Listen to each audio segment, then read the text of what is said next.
Hello' dear students, প্ৰথম ক্লাছত আমি জীৱন প্ৰক্ৰিয়া কি হয়, তাৰ ভাগ কি কি আছিল সেইবোৰৰ বিষয়ে আমি পঢ়িলোঁ।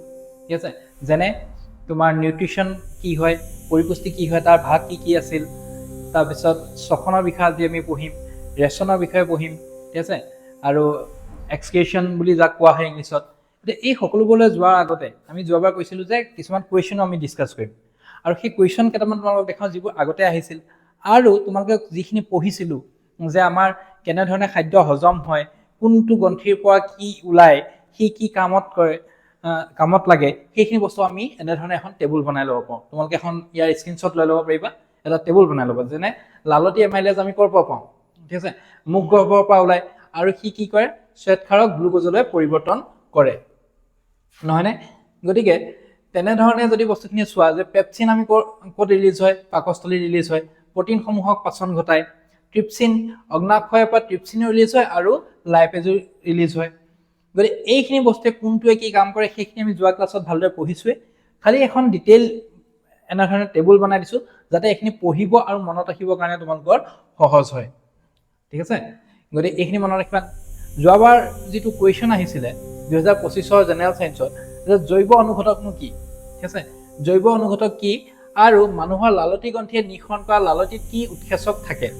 ঠিক আছে, গতিকে এই যে সেইবোৰ আহিছে হা, এই প্ৰশ্নবোৰ আমি যোৱাটো ক্লাছত ডিছকাছ কৰিছোঁ এনচাৰবোৰ, যে জৈৱ অনুঘটক কি হয়। এতিয়া পঢ়োৱা বস্তুবোৰ অকণমান যদি চিৰিয়াছলি লোৱা, পৰীক্ষাত ভাল মাৰ্কছ স্ক'ৰ কৰিব পাৰিবা।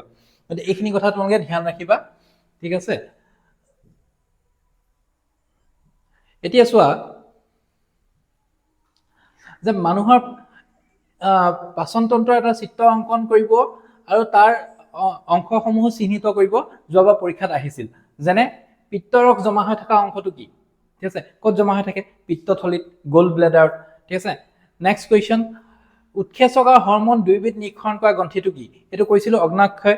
ঠিক আছে, পেনক্ৰিয়াছ, ই কি কৰে, উৎসেচকো ৰিলিজ কৰে আৰু হৰমনো ৰিলিজ কৰে, নহয়নে? নেক্সট, মানৱ দেহৰ আটাইতকৈ ডাঙৰ গ্ৰন্থিটো কি বাৰু, ঠিক আছে, আটাইতকৈ ডাঙৰ গ্ৰন্থিটো কি বুলি আহিব লাগিছিলে, সেইটো হৈছে কি, যকৃত বা লিভাৰ, হয় নে নহয়? ঠিক আছে, যেনেকৈ মাংসৰ লিভাৰ খাই কিছুমানে ভাল পায়, গতিকে লিভাৰটো মনত ৰাখিবা। লিভাৰ আমি তাত যিটো দেখা পাওঁ একেবাৰে সৰু, কিন্তু মানৱ দেহৰ ভিতৰত আটাইতকৈ ডাঙৰ গ্ৰন্থিটো কি, তোমাৰ যকৃত বা লিভাৰেই হয়।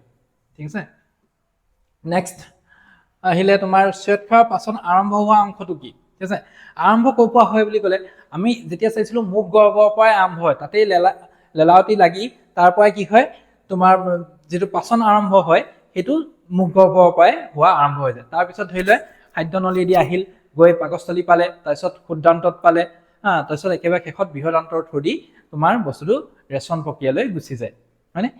এই গোটেইবোৰ কথা আমি তেতিয়া ডিছকাছ কৰিছিলোঁ। ঠিক আছে, এতিয়া আজি আমি আহিম শ্বসনলৈ। কি হ'লে, শ্বসন বা ৰেছপিৰেশ্যন। এই ৰেছপিৰেশ্যন হয় কি, কোষীয় শক্তি আহৰণৰ প্ৰক্ৰিয়া। কি হয় এইটো, কোষীয় শক্তি আহৰণৰ এটা প্ৰক্ৰিয়া। ঠিক আছে, জীৱদেহৰ কোষসমূহে খাদ্য বিশেষকৈ গ্লুক'জ ভাঙি, ঠিক আছে, গ্লুক'জ ভাঙি আহৰণ কৰা প্ৰক্ৰিয়াক শ্বসন বোলে। ঠিক আছে, খাদ্যক ভাঙি শক্তি আহৰণ কৰা প্ৰক্ৰিয়াটো। এতিয়া যে খাদ্যবোৰ কি হয়, আমি যিবোৰ খাদ্য খালোঁ তাৰ পৰাতো আমি শক্তি পাব লাগিব না, নহ'লে খোৱাৰনো কি লাভটো থাকিল। গতিকে সেই যে শক্তিটো আমি পালোঁ সেইটোকে তোমাৰ কি বুলি কোৱা হয়, শ্বসন প্ৰক্ৰিয়া বুলি কোৱা হয়। আৰু শ্বসন প্ৰক্ৰিয়াত শক্তি উৎপন্ন হয় যিটো জীৱৰ সকলো জীৱন প্ৰক্ৰিয়াত ব্যৱহাৰ হয়। ঠিক আছে, বুজি পাইছা? গতিকে শ্বসন বুলি ক'লে কি বুজি পাম, যে খাদ্যৰ পৰা আমি কেনেধৰণে শক্তি পাইছোঁ। কিন্তু যিটো আমি উশাহ নিশাহ লওঁ, ঠিক আছে, শ্বাস প্ৰশ্বাস হয়, শ্বাস প্ৰশ্বাস আৰু শ্বসনৰ মাজত কিন্তু পাৰ্থক্য আছে। ঠিক আছে, এতিয়া শ্বাস প্ৰশ্বাস, ব্ৰেথিং, হা, আমি যেতিয়া উশাহ লওঁ, এতিয়া এই যে উশাহ ল'লোঁ উশাহ এৰিলোঁ, সেইটো শ্বাস প্ৰশ্বাস, ব্ৰেথিং, আৰু এইটো কি, শ্বসন। এতিয়া শ্বসন আৰু শ্বাস প্ৰশ্বাসত তোমাৰ কি হৈছে চোৱা, ব্ৰেথিংটো কি হৈছে, এটা বাহ্যিক প্ৰক্ৰিয়া, বাহিৰৰ পৰা আমি কৰিছোঁ। ঠিক আছে, বাহিৰৰ পৰা কৰিছোঁ, কিন্তু যিটো শ্বসন হৈছে, য'ত খাদ্যৰ পৰা কি শক্তি আহৰণ কৰিছে, সেইটো ক'ত হৈছে বাৰু, সেইটো হৈছে তোমাৰ এটা কোষৰ ভিতৰত সংঘটিত জৈৱ ৰাসায়নিক প্ৰক্ৰিয়া, হয়নে?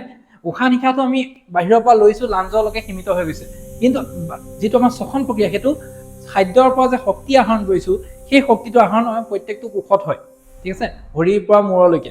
গতিকে সেই কাৰণে এইটো কি হৈছে, কোষৰ ভিতৰত হোৱা এটা সংযোজিত হোৱা প্ৰক্ৰিয়া। শ্বাস প্ৰশ্বাসত কি হয়, অক্সিজেন গ্ৰহণ, কাৰ্বন ডাই অক্সাইড ত্যাগ কৰিছোঁ।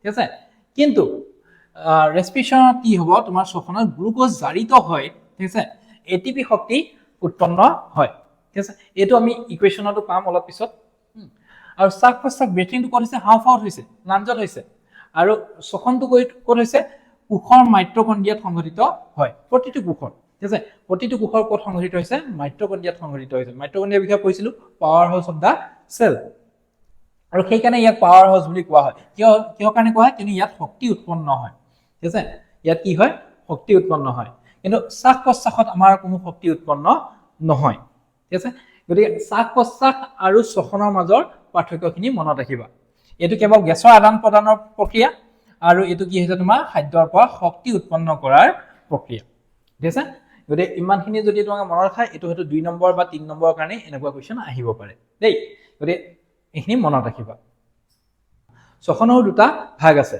ঠিক আছে কি এটা হৈছে তোমাৰ সবাত শ্বসন এৰবিক ৰেস্পিৰেশ্যন বুলি কোৱা হয় আৰু এটা হৈছে তোমাৰ অবাত শ্বসন ঠিক আছে সবাত মানে কি য'ত অক্সিজেনৰ উপস্থিত সংঘটিত শ্বসন কি হৈছে খাদ্যৰ পৰা আমি শক্তিটো আহৰণ কৰিছোঁ এতিয়া খাদ্যৰ পৰা যিটো কোষত গৈ পেলাই শক্তি আহৰণ হৈছে সেইটো যদি অক্সিজেনৰ উপস্থিতিত কৰা হৈছে তেতিয়াহ'লে সেইটো আমি কি বুলি ক'ম সবাত শ্বসন আৰু যদি অক্সিজেনৰ অনুপস্থিতিত কৰা হৈছে তেতিয়াহ'লে সেইটো কি বুলি ক'ম অবাত শ্বসন গতিকে সবাত শ্বসনৰ আকৌ দুটা স্তৰ আছে ঠিক আছে দুটা স্তৰ কি প্ৰথমতেই তোমাৰ কি হয় কোষ পৰশত কি হ'ব চেল থাকে চেলৰ ভিতৰত তোমাৰ কোষ পৰশ থাকে এই কোষ পৰশত কি হ'ব গ্লুক'জটো ভাঙি পেলাই গ্লুক'জত কেইটা কাৰ্বন থাকে 6টা কাৰ্বন ভাঙি কি হ'ব পাইৰুভেট বনিব পাইৰুভেটত কেইটা কাৰ্বন থাকিব 3টা কাৰ্বনযুক্ত পাইৰুভেট থাকিব গতিকে গ্লুক'জটো ভাঙি কি বনিছে পাইৰুভেট আৰু শক্তি বনিছে সেইটো হৈ যাব তোমাৰ সবাত শ্বসন আৰু দ্বিতীয় স্তৰত তোমাৰ কি হ'ব এইটো প্ৰথম স্তৰ আছিল দ্বিতীয় স্তৰত কি হ'ব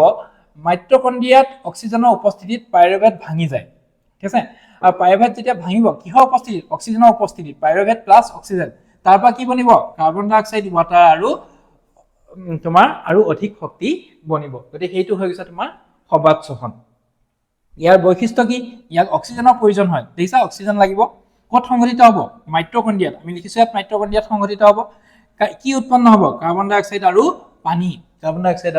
পানী ইয়াত উৎপন্ন হ'ব আৰু অধিক শক্তি উৎপন্ন হ'ব অধিকাংশ উদ্ভিদ আৰু প্ৰাণীত এইটো সংঘটিত হয় বুজি পালা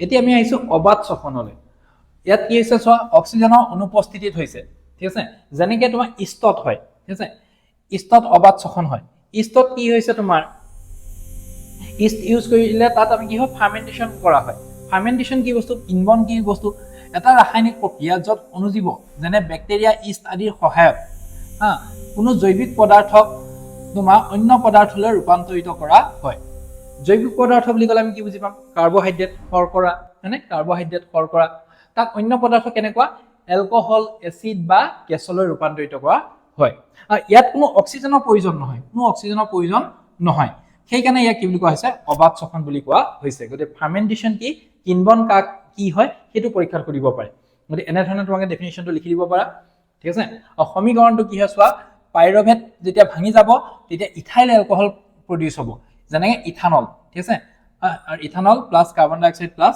শক্তি ঠিক আছে এতিয়া যেনেকৈ মাৰ্কেটত খুব মানে গচিপ চলি আছে যে ইথানল আমাৰ গাড়ীৰ কাৰণে ভাল নে বেয়া E20 পেট্ৰল ঠিক আছে তোমালোকে কি ভাবা তোমালোকৰ গাড়ী কাৰোবাৰ ভালেই আছে নে মাইলেজ কমিছে কি পাইছা সেইটো কমেণ্ট কৰি জনাবা ইথানেলৰ গতিকে ইথানেল আৰু পেশী কোষত অবাত শ্বসন হয় আৰু পেশী শিৰামুৰি কথা ইয়াত এক্সাম্পল হিচাপে দিছে ঠিক আছে অক্সিজেন হয়তো একেবাৰে অনুপস্থিত থাকিব পাৰে বা অক্সিজেন কি হ'ব পাৰে কমো হ'ব পাৰে ঠিক আছে যেনে আমি বহুত যেতিয়া দৌৰোঁ জঁপিয়াওঁ এক্সাৰচাইজ কৰোঁ তেতিয়া আমাৰ ভৰিবোৰ হাতবোৰ অলপ টানি ধৰে নে নধৰে ঠিক আছে সেই টানি ধৰাটোক কি বুলি কোৱা হয় তোমাৰ শিৰামুৰি ধৰা ক্ৰেম্প ধৰা আৰু কিহৰ কাৰণে হয় তাত লেক্টিক এচিড যেতিয়া জমা হয় তেতিয়া সেইটো হয় গতিকে পাইৰুভেট কি হৈছে পাইৰুভেটটো ভাঙি পেলাই লেক্টিক এচিড তোমাৰ প্ৰডিউচ হৈছে শক্তিও প্ৰডিউচ হয় কিন্তু তাৰ লগতে কি হয় এই লেক্টিক এচিডটো প্ৰডিউচ হোৱাৰ বাবে ইয়াত কি হয় তোমাৰ ক্ৰেম্প ধৰে শিৰামুৰি মাৰি ধৰে দেই গতিকে আমি এতিয়া গ্লুক'জ যিটো ভাঙি যায় গ্লুক'জ ভাঙি যোৱাৰ মূলতে আমি 3টা পথ পালোঁ কি পালোঁ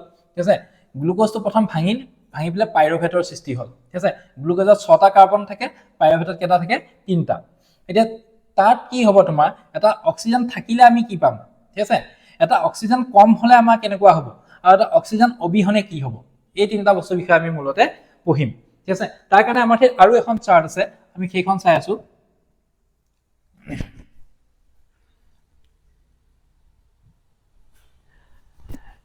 এইখন মন কৰিবা এইখন যিখন তোমালোকৰ ক্লাছৰ টেক্সট বুকতো দিয়া আছে ঠিক আছে গ্লুকোজ কেটা কাৰ্বনযুক্ত 6টা গ্লুকোজৰ পৰা কি বনিছে পাইৰুভেট ঠিক আছে কি বনিছে পাইৰুভেট কেটা কাৰ্বনযুক্ত 3টা আৰু লগতে কি বনিছে শক্তি কোড হৈছে কুক পৰখত কোড হৈছিলে কুক পৰখত আমি আগৰ স্লাইডখনত চাইছিলো ঠিক আছে এটা কুক পৰখত যেতিয়া এটো হল গ্লুকোজৰ পৰা কি বনিল পাইৰুভেট এটা পাইৰুভেটৰ পিছত কি হ'ব চোৱা যদি হে অক্সিজেন আছে অক্সিজেনৰ যদি উপস্থিতি আছে তেতিয়াহলে মাইট্ৰকন্ড্ৰিয়াত কি হ'ব কাৰ্বন ডাই অক্সাইড পানী আৰু শক্তি উৎপন্ন হ'ব ঠিক আছে কি কাৰ্বন ডাই অক্সাইড পানী আৰু শক্তি ঠিক আছে শক্তি পাম আমি ক'ত যেতিয়া অক্সিজেনৰ উপস্থিতি ঠিক আছে শক্তি বাকিখিনিতো পোৱা যাব কিন্তু অক্সিজেনৰ উপস্থিতিত আমি কি পাম কাৰ্বন ডাই অক্সাইড পাম পানী পাম আৰু শক্তি পাম ঠিক আছে এটা অক্সিজেন যদি কম হয় ঠিক আছে কম হলে এই পেশী যিবোৰ থাকিব তাত কি প্ৰডিউস হ'ব লেক্টিক এসিড আৰু শক্তি ঠিক আছে লেক্টিক এসিডত তোমাৰ কেটা কাৰ্বন থাকিব 3টা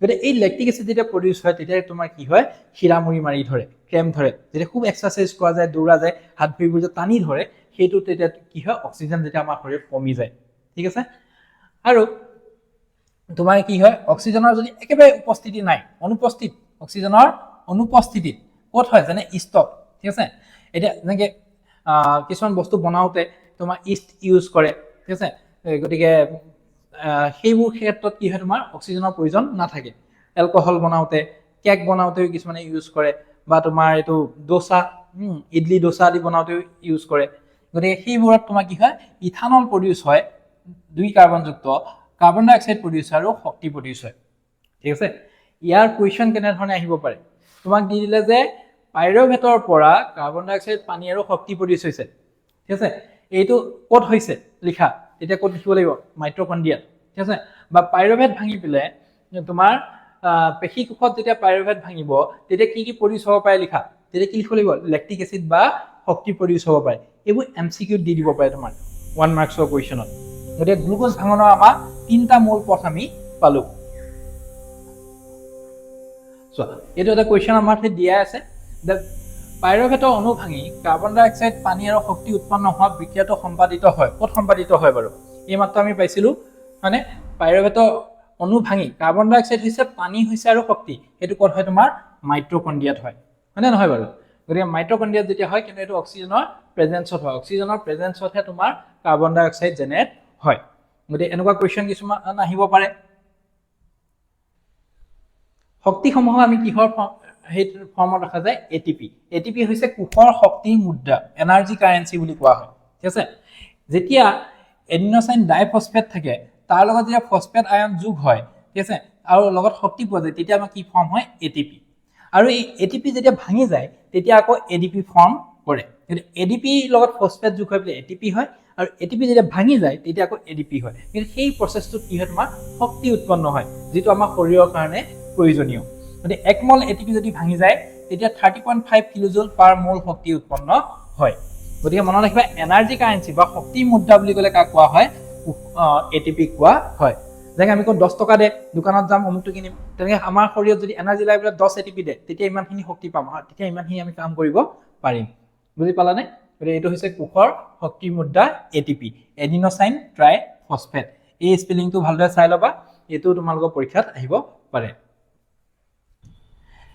এটা চোৱা সবাত আৰু অবাত ছখন আমি পঢ়িলোই অলৰেডি তথাপিতো তাক যদি আমি এনেকে ধৰণে টেবুল বনাই লওঁ যে অক্সিজেনৰ কথাটো আমি জানিব চাওঁ সবাত ছখনত উপস্থিতি থাকিব লাগিব না নালাগিব লাগিব অক্সিজেন থাকিলেহে আমি সবাত ছখন বুলি কম কিন্তু অবাত ছখনত অক্সিজেন নালাগে ঠিক আছে স্থান ক'ত হয় সবাত ছখন ক'ত হয় কোষ পৰখত হ'ব এটো স্পেলিংটো ভুল আছে কোষ পৰখত হ'ব বা মাইট্ৰকন্ড্ৰিয়াত হ'ব কিন্তু এটো কি হ'ব কোষ পৰখতহে হ'ব শক্তি অধিক শক্তি সবাত ছখনত অধিক শক্তি উৎপন্ন হয় কিন্তু অবাত ছখনত কি হয় তোমাৰ শক্তি কম উৎপন্ন হয় যেতিয়া আমি দৌৰি থাকো তেতিয়া আমাৰ শৰীৰটো কি হয় আমাৰ শক্তি কমি যোৱা নিচিনা লাগে নে বাঢ়ি যোৱা নিচিনা লাগে ঠিক আছে গতিকে শক্তিটো কি হয় কমকে উৎপন্ন হয় আৰু শেষৰ আমি ৰিজাল্টত কি পাওঁ প্ৰডাক্ট কি পাওঁ ঠিক আছে কাৰ্বন ডাই অক্সাইড আৰু পানী কিহৰ ক্ষেত্ৰত সবাত ছখনৰ ক্ষেত্ৰত অবাত ছখনত কি হয় এলকহল বা লেক্টিক এসিড হে তোমাৰ পোৱা যায় আৰু যেতিয়া ভৰিবোৰ যেতিয়া টানি ধৰে বায়'পেটিক এসিড কি এসিড ফৰ্ম হয় এটো প্ৰশ্ন আহিব পাৰে এটো হৈছে তোমাৰ লেক্টিক এসিড ঠিক আছে ফৰ্মুলা নুসুধিব পাৰে কিন্তু নামটো মনত ৰাখিবা লেক্টিক এচিড অলৰাইট গতিকে এইখিনি আছে তোমাৰ সবাত আৰু অবাত শ্বসনৰ মাজৰ পাৰ্থক্য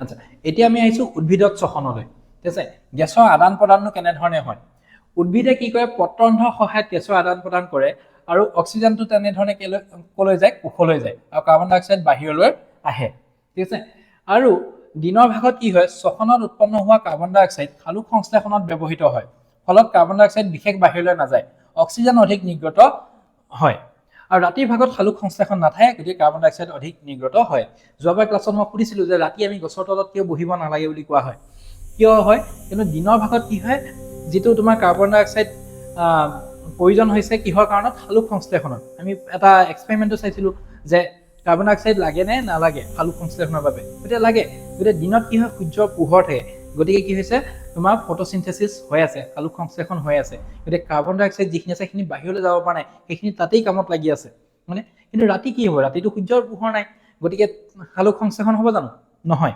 গতিকে যিহেতু সালোক সংশ্লেষণ নহয় কি হৈছে কেৱল তাৰ শ্বসন কাৰ্য চলিব তেতিয়া কি হ'ব কাৰ্বন ডাই অক্সাইডটো তোমাৰ নিৰ্গত হ'ব আৰু যেতিয়া কাৰ্বন ডাই অক্সাইড ওলাই যাব ঠিক আছে গতিকে পৰিৱেশটো কি হ'ব যদি কাৰ্বন ডাই অক্সাইড বেছি হয় তেতিয়া মানুহে সাফোকেশন ফিল কৰিব পাৰে আৰু সেই কাৰণে কি হয় তোমাৰ কয় যে ৰাতি সময়ত ডাঙৰ গছৰ তলত বহিব নালাগে গতিকে এইটো এটা ধৰিলে তোমাৰ থিওৰিটিকেল হেৰি আৰু ইয়াৰ বাদেও কিছুমান প্ৰেক্টিকেল কথা কি থাকে ধৰিলে ৰাতি যিকোনো জীৱ-জন্তু আহিব পাৰে গছ-গছনি বতাহ বৰষুণত ডাল ভাঙি যাব পাৰে হয়তো যিমানখিনি কাৰ্বন ডাই অক্সাইড ৰিলিজ হয় সিমানখিনি মানুহজনক ক্ষতি নকৰিব পাৰে সিমান ভাবত কিন্তু যদিহে কাৰোবাৰ বেমাৰ আছে যদিহে কোনোবা শৰীৰ অলৰেডি দুৰ্বল আছে গতিকে সিমানখিনি কাৰ্বন ডাই অক্সাইডেও মানুহজনক ক্ষতি কৰিব পাৰে আৰু বাহিৰা এক্সটাৰ্নেল ফৰ্চেছবোৰৰ পৰা ডিষ্টাৰবেন্সটো হ'ব পাৰে গতিকে সেই কাৰণে কি কয় ৰাতি গছৰ তলত বহিব নালাগে বুলি কয় গতিকে আমি এক্সাম পইণ্টৰ কি মনত ৰাখিবা দিনত অক্সিজেন বেছি নিৰ্গত হয় আৰু ৰাতি কাৰ্বন ডাই অক্সাইড বেছি নিৰ্গত হয় কিয় কাৰণে কিয়নো কাৰণটো আমি ইতিমধ্যে এক্সপ্লেইন কৰিছো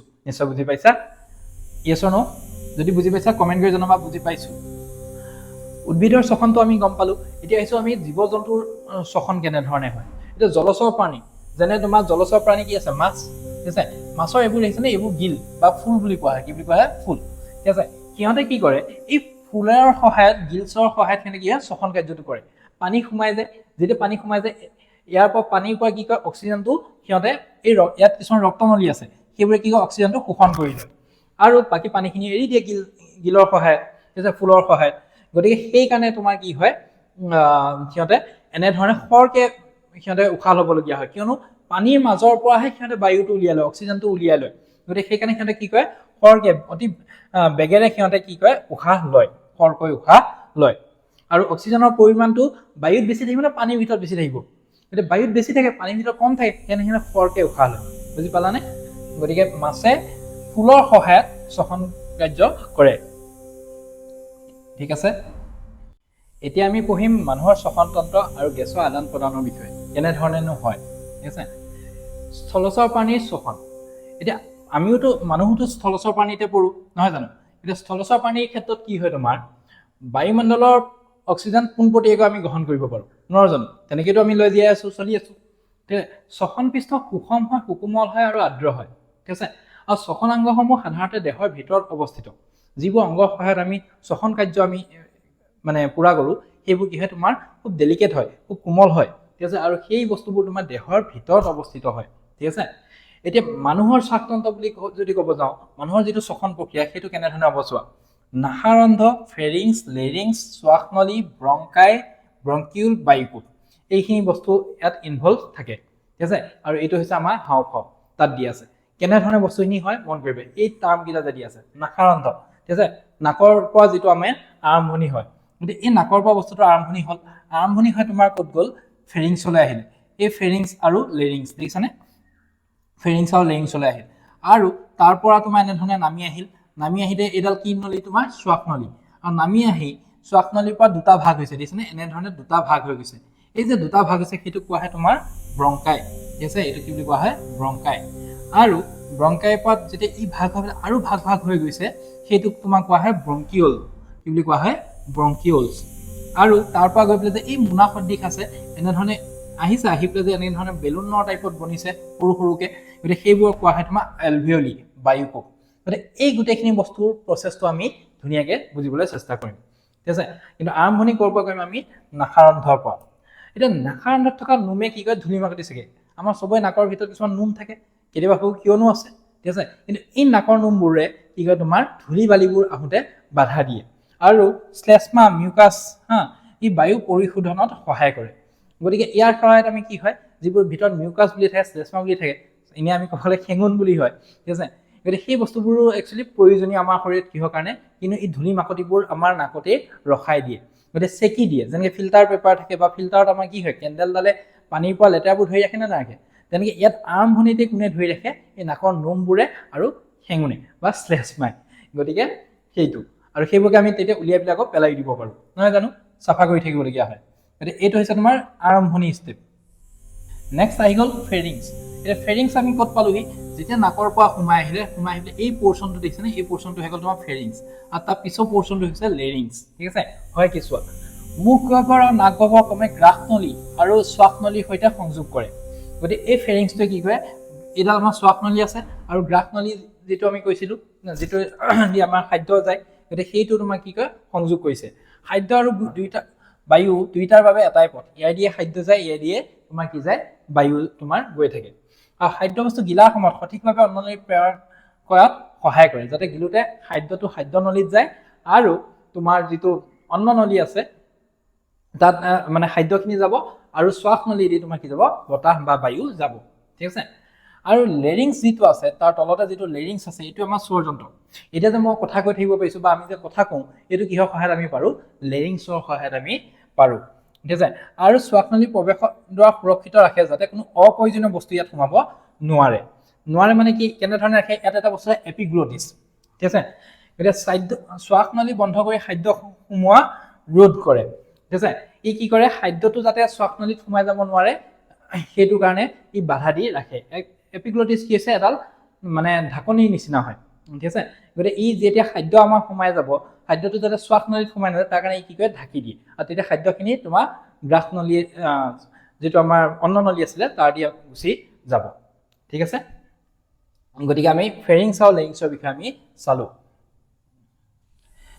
এতিয়া আমি আহিছোঁ শ্বাসনলীৰ বৈশিষ্ট্যলৈ শ্বাসনলীত চোৱা এই যে এনেকুৱাকৈ আঙঠিৰ নিচিনা আছে দেখিছেনে এইবোৰ আঙঠিৰ নিচিনা আছে এই যে নীলা বগা হৈ আছে ঠিক আছে এইবোৰ কোৱা হয় উপাস্থিৰ আঙঠি মানে কাৰ্টিলেজ ঠিক আছে ইয়াৰ ফলত কি হয় শ্বাসনলীত চেপেটা লাগি নধৰে ই কি হয় চেপেটা হৈ নাযায় যি নলীটো বনি আছে ৰিং টাইপৰ এনেধৰণে ৰিং বনি আছে এনেধৰণে গতিকে সেই ৰিঙৰ মাজেৰে তোমাৰ বতাহটো আহিব বায়ুটো আহিব ঠিক আছে আৰু ফলস্বৰূপে বায়ু অতি সহজে কোনো বাধা নোহোৱাকৈ ইয়াত চলাচল কৰি থাকিব পাৰে গতিকে এইটো হৈছে ইংলিছত কোৱা হয় ট্ৰেকিয়া বা শ্বাসনলী যেতিয়া বায়ু নাকেৰে সোমাই ফেৰিংছ আৰু লেৰিংছে পাৰ হৈ এই শ্বাসনলীৰ মাজেৰে আহি এইখিনি দুটা ভাগত ভাগ হৈছে দেখিছেনে দুটা ভাগত ভাগ হৈ গৈছে গতিকে সেইটো কোৱা হয় তোমাৰ ব্ৰংকাই আৰু তাৰ পৰা আহি যেতিয়া আকৌ সৰু এনেধৰণে দুটা ভাগত আহি যেতিয়া আকৌ সৰু সৰু ভাগত এনেকৈ ভাগ হৈ গৈছে সেইটো কোৱা হ'ব ব্ৰংকাইলছ কি বুলি কোৱা হ'ব ব্ৰংকাইলছ এতিয়া ব্ৰংকাই তাৰপৰা আহিল ব্ৰংকাইলছ এতিয়া ব্ৰংকাইলছৰ শেষত কি হ'ব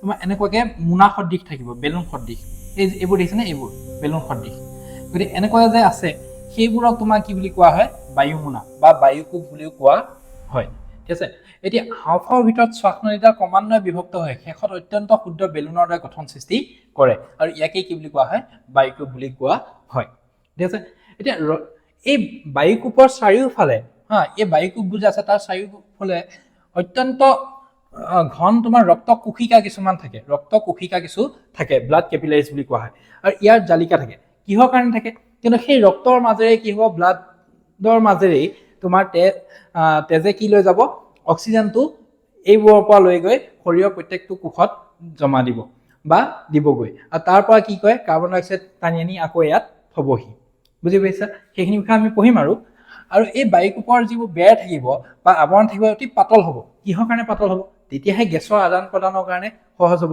গেছেই পাতল গতিকে সি পাৰ হ'ব পৰাকৈ তাৰ বেৰখন আৰু কি হ'ব লাগিব আৰু পাতল হ'ব লাগিব গতিকে সেইখিনি কথা ইয়াত দিয়া আছে গতিকে বায়ুকোষৰলৈকে আমি গম পালোঁ এতিয়া চোৱা এই যে বায়ুকোষবোৰ আছে এই শুদ্ধ বায়ুকোষবোৰক যদি আমি মানে মেলি ধৰোঁ ঠিক আছে তাৰ সামূহিক পৃষ্ঠভাগ কিমান হ'ব জানানে 80 মিটাৰ স্কোৱাৰ ঠিক আছে ইমান ডাঙৰ হ'ব পাৰে এখন যে আমি ভলীবল খেলোঁ ভলীবল কোৰ্ট এখনৰ আধাৰ সমান হ'ব পাৰে যদি আমি এই বায়ুকোষবোৰক মেলি ধৰোঁ। আমি ইয়াৰ আগত ইণ্টেষ্টাইনৰ বিষয়ে পঢ়োঁতে কৈছিলোঁ যে ইণ্টেষ্টাইনো বহুত দীঘল হ'ব পাৰে, 7-8 মিটাৰলৈকে হ'ব পাৰে। তেনেধৰণে ইয়াত তোমাৰ বায়ুকোষ যে আছে তাৰ যদি আমি এনেকুৱা বেলুন সদৃশ আছে তাক যদি আমি মেলি ধৰিব পাৰোঁ তেতিয়াহ'লে কিমানলৈকে হ'বগৈ পাৰে, প্ৰায় 80 বৰ্গ মিটাৰলৈকে হ'বগৈ পাৰে। এইটো এটা এপ্ৰক্সিমেট ফিগাৰ, অলপ কম হ'ব অলপ বেছি হ'ব, ঠিক আছে। আৰু কিন্তু এনে যে বিস্তৃত পৃষ্ঠভাগ আছে, এনে যে বহল হৈ থাকিব পৰা পৃষ্ঠভাগ আছে, ঠিক আছে, সেইকাৰণে অত্যন্ত কম সময়ৰ ভিতৰত অধিক পৰিমাণে গেছৰ দ্ৰুত আদান প্ৰদান সম্ভৱ হৈ উঠে। আৰু সেইকাৰণে আমি গেছৰ কি হয় এক্সচেঞ্জবোৰ খুব সোনকালে কৰিব পাৰোঁ, বুজি পালা? গতিকে সেইকাৰণে আমাৰ শৰীৰত কি হয় বায়ুকোষ লাগে। এতিয়া তোমালোকে মন কৰিবা এইটো কি লিখিছোঁ মধ্যস্থতা মানে ডায়াফ্ৰাগ্ৰাম, এইখন দেখিছানে? এইখনক কোৱা হয় ডায়াফ্ৰাগ্ৰাম। তোমালোকে যদি এতিয়া উশাহ এটা লোৱা, দীঘলকৈ উশাহ এটা লৈছোঁ চবেই, ঠিক আছে, উশাহটো ল'লে আমি কি ফিল কৰোঁ যে কিবা এটা বস্তু তললৈ নামি গৈছে, ঠিক আছে, আৰু যেতিয়া আমি উশাহটো এৰি দিওঁ আকৌ যেন ওপৰলৈ উঠি আহিছে, কি বস্তু বাৰু? সেইটোৱে হৈছে আমাৰ এই ডায়াফ্ৰাগ্ৰামটো। ই কি কৰে, আমাৰ ওপৰৰ যিটো চেষ্ট কেভিটি থাকে আৰু যিটো আমাৰ এবডমিনেল কেভিটি থাকে, পেটৰ যিটো হেৰি থাকে, সেই দুটা বস্তু কি কৰে এটা মানে ছেপাৰেশ্যন কৰি ৰাখে, পাৰ্থক্য এটা ইয়াৰ মাজত বৰ্তি ৰাখে। গতিকে মধ্যস্থতা কি হৈছে বক্ষ গহ্বৰ আৰু উদয় গহ্বৰক পৃথক কৰি ৰখা অত্যন্ত শক্তিশালী পেশীবহুল আৱৰণ, ঠিক আছে। উশাহ লোৱাৰ সময়ত ই কি হয় তললৈ নামি যায়, ঠিক আছে, সংকুচিত হয়, যাৰ ফলত হাওঁফাওঁ ফুলাবলৈ আৰু ঠাই পোৱা যায়, ঠিক আছে। আৰু নিশাহ এৰাৰ সময়ত ই পুনৰ ঢিলা হৈ ওপৰলৈ উঠে আৰু পূৰ্বৰ স্বাভাৱিক ধেনুঘূৰীয়া অৱস্থালৈ ঘূৰি আহে। মানে কি দেখিছা শ্বেপটো কেনেকুৱা আছে, এনেকুৱা। যেতিয়া সি মানে তললৈ নামি যায় সি লাহে লাহে এনেকুৱা হৈ যায়, ঠিক আছে। প্ৰথম এনেধৰণে থাকে, যেতিয়া তললৈ নামি যাব এনেকুৱা হৈ যাব, তাৰপিছত আকৌ লাহে লাহে ওপৰলৈ উঠি আহিব। গতিকে এইটো যদি তোমালোকে উশাহটো টানি লোৱা তোমালোকে গম পাবা বস্তুটো, এবাৰ ফিল কৰিবা। চ' আৰু চায়েন্সত কিবা ফিল কৰাটো খুবেই জৰুৰী, অনুভৱ কৰাটো খুবেই জৰুৰী। এবাৰ কৰি চোৱা তোমালোকে দুবাৰ উশাহ লৈ আৰু এৰি চোৱা। অ'কে, তোমালোকে এবাৰ উশাহ ল'লা, উশাহ লওঁতে কি কি হয় এতিয়া আমি ইয়াত লিখিত ভাৱত কৰিম চোৱা। কামিহাৰৰ গতি কেনেকুৱা হয়, কামিহাৰসমূহ ওপৰলৈ উঠি আহে নে নাহে, ঠিক আছে, ওপৰলৈ উঠি আহে আৰু অলপ মানে এজন ফুলি গৈছে বাহিৰলৈ ওলাই গৈছে তেনেকুৱা হয়। আৰু কি হয় মধ্যস্থতা সংকোচন হয়, মধ্যস্থতা সংকোচন হয় সমতলৰ দৰে নামি আহে, এখন তললৈ কি হয় নামি যায়, মানে মধ্যস্থতাটো ডায়াফ্ৰাগ্ৰামটো। আৰু ফলত কি হয় বক্ষ গহ্বৰৰ ভিতৰৰ আয়তন ভলিউমটো কি হয় বাঢ়ি যায়, ঠিক আছে। গতিকে এটা ওপৰলৈ উঠিল, এটা মধ্যস্থতা তললৈ গ'ল, গতিকে ভিতৰত কি হ'ল এৰিয়াটো ভলিউমটো ডাঙৰ হৈ গ'ল নে নাই? আৰু যেতিয়া ডাঙৰ হৈ যাব এইটো কি হৈছে এক্সপাণ্ড হৈছে, এক্সপাণ্ড হোৱাৰ লগে লগে কি হ'ব তোমাৰ গেছৰ প্ৰেছাৰ যিটো আছিলে তাত বায়ুৰ যিটো চাপ আছিলে সেইটো বাহিৰতকৈ কি হ'ব কমি যাব, ঠিক আছে। চাপটো কমি গ'ল, এক্সপাণ্ড হৈ গ'ল, চাপটো কমি গ'ল, আৰু চাপটো বায়ুৰ চাপ বাহিৰতকৈ কি হৈছে কমি যায়। আৰু ফলত কি হ'ব, ফলস্বৰূপে বাহিৰৰ পৰা তীব্ৰ গতিত হাওঁফাওৰ ভিতৰলৈ বায়ু সোমাই আহে আৰু অৱশেষত আটাইবোৰ বায়ুকোষ বায়ুৰে সম্পূৰ্ণ হৈ পৰে, নহয় জানো? গতিকে সেই প্ৰচেছটোৱে তোমাৰ ইয়াত লিখা আছে উশাহ লোৱাৰ সময়ত কেনেধৰণে মানে ঘটনাটো ঘটে, ঠিক আছে।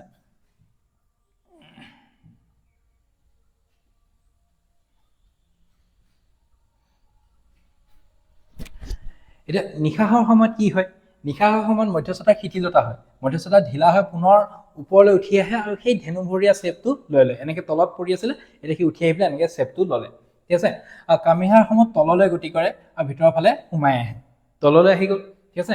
আয়তনটো কি হ'ব এবাৰ কমি যাব, ঠিক আছে, কমি যাব আৰু বায়ুৰ চাপ কি হ'ব বৃদ্ধি হ'ব, আৰু বায়ুৰ চাপ ভিতৰত যেতিয়া বৃদ্ধি হ'ব তেতিয়া উশাহটো কি হ'ব বাহিৰলৈ ওলাই যাব, হয়নে নহয়, ঠিক আছে। আৰু ইয়াৰ ফলস্বৰূপে কাৰ্বন ডাই অক্সাইডযুক্ত দূষিত বায়ু তীব্ৰ গতিত শৰীৰৰ পৰা বাহিৰলৈ ওলাই যায়। গতিকে উশাহ নিশাহৰ প্ৰচেছটো যদি কেনেবাকৈ সোধে যে কি কি হয় লিখা, বিশেষকৈ এইটো কি হ'ব পাৰে তোমাৰ মধ্যস্থতাৰ কথা প্ৰশ্নত সুধিব পাৰে যে উশাহত ই ওপৰলৈ যায় নে তললৈ যায়, ঠিক আছে, বা নিশাহত ই ওপৰলৈ যায় নে তললৈ যায়, এইবোৰ MCQত সুধিব পাৰে, ঠিক আছে।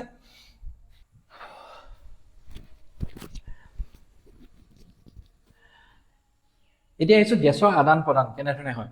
উশাহত অহা বায়ুৰ পৰা প্ৰয়োজনীয় অক্সিজেন ৰক্ত কোশিকাত থকা তেজে ক্ষিপ্ৰতাৰে শোষণ কৰে, ঠিক আছে। আৰু ঠিক একেলগে তেজে সমগ্ৰ শৰীৰৰ পৰা সংগ্ৰহ কৰি কঢ়িয়াই অনা ক্ষতিকাৰক কাৰ্বন ডাই অক্সাইড বায়ুকোষৰ খালী স্থানত এৰি দিয়ে। এই কাৰ্বন ডাই অক্সাইড নিশাহৰ লগত তীব্ৰভাৱে শৰীৰৰ পৰা বাহিৰলৈ ওলাই যায়। গতিকে প্ৰয়োজনীয় যিখিনি অক্সিজেন আছে সেইখিনি ক'লৈ আহিব, হাওঁফাওলৈ আহিব, লাঞ্জলৈ আহিব।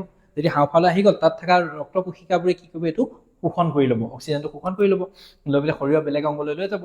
আৰু যিখিনি কাৰ্বন ডাই অক্সাইড আনিছিলে সেইখিনি এই হাওঁফাওত যিটো এলভিঅলি আছে বায়ুকোষ আছে তাত কি হ'ব এৰি দিব, আৰু সেইটো কি হ'ব নিশাহত আমাৰ শৰীৰৰ পৰা ওলাই যাব। গতিকে সেইখিনি কথা ইয়াত লিখা আছে। এতিয়া যেতিয়া নিশাহত এৰি দিয়া হয়, উশাহত আমি অক্সিজেনটো লওঁ, নিশাহত যদি আমি এৰি দিওঁ, ঠিক আছে, কাৰ্বন ডাই অক্সাইড, তেতিয়া কি ভিতৰত আৰু অক্সিজেন নাথাকিব নেকি, ঠিক আছে, থাকিব, ঠিক আছে, কিছু জমা হৈ থাকিব যাতে আমাৰ শৰীৰটোৱে ভালদৰে কি কৰিব পাৰে কাম কৰিব পাৰে, কাম কৰি থাকিব পাৰে, আৰু সেইখিনিকে অৱশিষ্ট বায়ু বা ৰেচিডুৱেল এয়াৰ বুলি কোৱা হয়। ঠিক আছে, গতিকে ইয়াৰ বাবে অক্সিজেন গ্ৰহণ আৰু কাৰ্বন ডাই অক্সাইড নিৰ্গমন প্ৰক্ৰিয়াত কোনো বাধা নোহোৱাকৈ নিয়মিতভাৱে অবিৰত চলি থাকিব পাৰে। গতিকে অৱশিষ্ট বায়ু আমাৰ শৰীৰৰ কাৰণে প্ৰয়োজনীয়। এতিয়া এটা প্ৰশ্ন হিচাপত এটা আহিব পাৰে যে অক্সিজেন সকলো কোষলৈ যাবলৈ ব্যাপন প্ৰক্ৰিয়া যথেষ্ট হয়নে? ব্যাপন প্ৰক্ৰিয়াৰ বিষয়ে আমি পঢ়িছিলোঁ, ডিফিউজন। ঠিক আছে, বেছি ঘনত্বৰ পৰা কম ঘনত্বলৈ যাব ধৰি লোৱা। ঠিক আছে, এতিয়া কেনেধৰণে যাব যে ব্যাপনৰ সহায়তে বা আমাৰ লাঞ্জত কি হৈছে অক্সিজেনটো আহিছে, এই তাৰ পৰাই বাকী শৰীৰলৈ যদি ব্যাপন প্ৰক্ৰিয়া যাবলগীয়া হয়, লাঞ্জৰ পৰা গৈ ভৰি আঙুলি পোৱালৈকে বা গোটেই শৰীৰত পোৱালৈকে এপ্ৰক্সিমেটলি সময় কিমান লাগিব জানানে? 3 বছৰ লাগি যাব যদি কেৱল ব্যাপন প্ৰক্ৰিয়া যাবলগীয়া হ'লে। ঠিক আছে, গতিকে সেইটো কি কৈছে তোমাৰ 3 বছৰ সময় লাগিলে হয় বুলি কৈছে। কিন্তু সকলো কোষলৈ ইমান দূৰত থকা কোষবোৰলৈ সকলো কোষলৈ যাব নোৱাৰিব, তাৰ কাৰণে আমাৰ সেই ৰক্ত জালিকাবোৰ দিয়া আছে, তেজে সেইকাৰণে শৰীৰৰ বাকী অংগবোৰলৈ কঢ়িয়াই নিয়ে।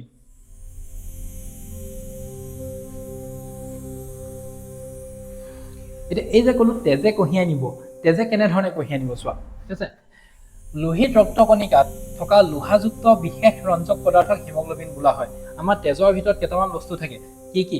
ৰেড ব্লাড চেল থাকে, ঠিক আছে, RBC লোহিত ৰক্ত কণিকা, ঠিক আছে, তেনেধৰণে হোৱাইট ব্লাড চেলো থাকে, ঠিক আছে, আমাৰ ঠাইত প্লাজমা থাকে আৰু প্লাষ্টিক থাকে। গতিকে এই 4টা বস্তু মূলতে থাকে। সেইকেইটা বস্তুৰ ভিতৰত কি থাকে? তোমাৰ এটা বস্তু থাকে হিমগ্লবিন। এই হিমগ্লবিনৰ কি হয়, তোমাৰ অক্সিজেনৰ প্ৰতি সিহঁতৰ প্ৰেমটো বহুত বেছি, আসক্তিটো বহুত বেছি অক্সিজেনৰ প্ৰতি। গতিকে অক্সিজেনৰ প্ৰতি যিহেতু আসক্তি বেছি আছে, গতিকে হিমগ্লবিনে লাঞ্জৰ পৰা কি কয় অক্সিজেনটো কঢ়িয়াই লৈ যায়। ঠিক আছে, তেজত থকা হিমগ্লবিনে অক্সিজেন কঢ়িয়াই নিয়ে। ই হাওঁফাওৰ পৰা শৰীৰৰ সকলো কলা বা কোষলৈ অক্সিজেন লৈ যায়, আৰু য'ত নাটনি হৈছে, যিবোৰ কোষত যদি অক্সিজেন নাটনি হৈছে, তাত সি অক্সিজেনৰ যোগান ধৰে। গতিকে অক্সিজেনৰ প্ৰতি তাৰ হিমগ্লবিনৰ আকৰ্ষণ বা এফিনিটিটো অত্যন্ত বেছি। বুজি পাইছা? এতিয়া এই যে মই ক'লো আমাৰ শৰীৰত কি থাকে? ৰেড ব্লাড চেল কিমান থাকে? 45%। ঠিক আছে, তাৰপিছত এই প্লেটলেট আৰু হোৱাইট ব্লাড চেল এই কিমান থাকে? 1%। ঠিক আছে, আৰু থাকে কি তোমাৰ প্লাজমা, এই প্লাজমা কিমান থাকে তোমাৰ? 55%। গতিকে আমাৰ তেজত 55% প্লাজমাই থাকে। এই যে হালধীয়া টাইপত তুমি দেখিছা, 1% কি থাকে? প্লেটলেট। প্লেটলেটে কি কামত আহে বাৰু? প্লেট তোমাৰ কামত আহে যেতিয়া তেজ গোটা মাৰিবলগীয়া হয়, যেনেকৈ ক'বা আঙুলিৰ পৰা অলপ তেজ ওলাইছে, তেজখিনি গোটা মাৰাত কোনে সহায় কৰে? এইটো প্লেটলেটে সহায় কৰে। হোৱাইট ব্লাড চেল থাকে আমাৰ শৰীৰত, কি হয় সহায় কৰে? ই আমাৰ জাৰ্মছবোৰ ইনফেকশ্যনৰ লগত যুঁজিবৰ কাৰণে হোৱাইট ব্লাড চেলে সহায় কৰে। আৰু ৰেড ব্লাড চেলে কি কৰে? অক্সিজেন কঢ়িয়াই নিয়ে। ঠিক আছে, কিন্তু কাৰ্বন ডাই অক্সাইডো আছে। কাৰ্বন ডাই অক্সাইডক এতিয়া কোনে কঢ়িয়াব? ঠিক আছে, কাৰ্বন ডাই অক্সাইডক তোমাৰ কঢ়িয়াব এই প্লাজমাই, যে এই 55% আছে, ই কি কৰিব? প্লাজমা কঢ়িয়াই নিব। ঠিক আছে, কিহৰ কাৰণে ই কঢ়িয়াই নিয়ে? কিয়নো কাৰ্বন ডাই অক্সাইড গেছটো অক্সিজেন গেছতকৈ পানীত অতি সহজে আৰু বহুত বেছি পৰিমাণে দ্ৰৱীভূত হয়। ঠিক আছে, এতিয়া যিহেতু পানীত দ্ৰৱীভূত হয়, এই দ্ৰৱণীয়তাৰ বাবেই গেছটো আমাৰ তেজে লোহিত ৰক্ত কণিকাৰ সলনি মূলতঃ ৰক্ত প্লাজমাত দ্ৰৱীভূত অৱস্থাত পৰিবহন কৰে। গতিকে এই প্লাজমাত বেছিকৈ মানে মিক্স হ'ব পাৰে, ই তাত দ্ৰৱণীয়তা তাৰ বেছি, আৰু সেইবাবে কি হয়? কাৰ্বন ডাই অক্সাইডটো তোমাৰ প্লাজমাই মূলতে কেৰি কৰে। ঠিক আছে, RBC আৰু প্লাজমাই অক্সিজেন আৰু কাৰ্বন ডাই অক্সাইড দুইটাৰে অলপ অলপ নিয়ে, কিন্তু বেছি পৰিমাণে কোনে নিব? বেছি পৰিমাণে প্লাজমাই কি নিব? কাৰ্বন ডাই অক্সাইড নিব, আৰু লোহিত ৰক্ত কণিকাই কি নিব? তোমাৰ অক্সিজেন নিব। ক্লিয়াৰ? ইমানখিনি বুজি পাইছা? এতিয়ালৈকে আমি যিমানখিনি কথা পঢ়িলোঁ, গোটেইখিনি এবাৰ পুনৰ আলোচনা কৰিলোঁ দ্ৰুতভাৱে, আৰু মূল কথাখিনি আলোচনা কৰিম, মন দিবা। ঠিক আছে, শ্বাসনলী সুৰক্ষা কোনে দিব? উপাস্থি। ঠিক আছে, ই ইয়াক লাগি নধৰাত সহায় কৰিব, ই যাতে চেপেটা মাৰি নধৰে তেনেকুৱা পৰা ই ৰক্ষা কৰিব। কোনে? উপাস্থিয়ে। ইংলিছত কি বুলি কয়? কাৰ্টিলেজ।